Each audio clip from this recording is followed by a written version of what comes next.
Já, nú hópurinn valinn. Hver var svona stærsta áskorun fyrir þjálfarann við þetta valið á hópnum? Þær voru svo sem alveg nokkrar og sem betur fer kannski. En við vorum svolítið lengi að taka ákvörðun um það hvort við ættum að taka 16 eða 18 leikmenn út og það var smá hausverkur í kringum þetta allt saman. Já, og þú velur 16, sem kannski óvinnulegt. Yfirleitt hafa þessi hópa verið með svona aðeins ríflegri en þessi? Já, það er alveg rétt og þessi helst ástæðan fyrir því núna er að við erum ferðalagið svo sem þægilegt. Það ef við þurfum að kalla inn leikmenn þá er það mjög einfalt eða þannig séð á ekki að taka meira en sólarhring að koma til okkar eftir að kallið kemur.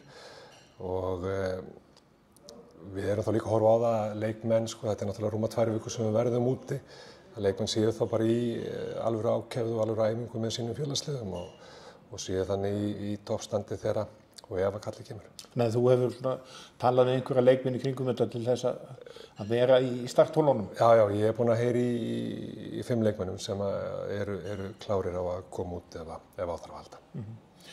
Það er mikið talað breytingar. Það er náttúrulega 9 breytingar frá HM-hópnum fyrir 2 árum síðan og eitthvað annaðins fjöldi síðan í fyrra 8, eitthvað svoleiðis.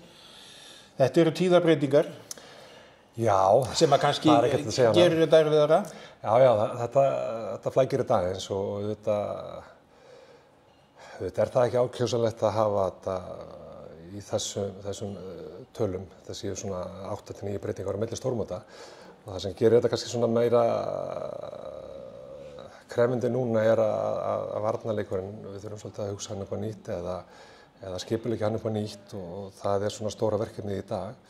Við vorum hérna með Hafsendapar, Dittu og Sunnu á HM fyrir 2 árum sem voru svona í aðhlutverki og svo voru náttúrulega Steinun og Berglind í fyrra. Þannig að við þurfum aðeins að gefa því tíma og gefa því leiki að ná svona takti þar. En ég er samt mjög ánægður með þessar stelpur sem hafa verið að taka það að sér og þessar stelpur sem eru að koma inn.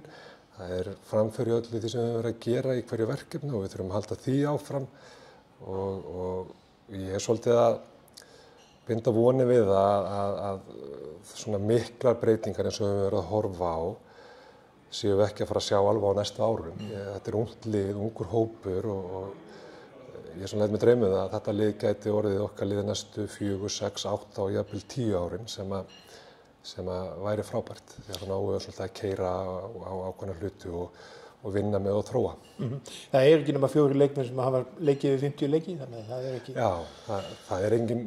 Það er ekki mikil reynsla? Nei, það kemur ákveðið bil. Við erum að missa út þarna leikmenn sem hafa verið kannski á bestaldri 33, 4, 5 ára og þá förum við niður í 27, 28, það vantar þarna aðeins inn á milli.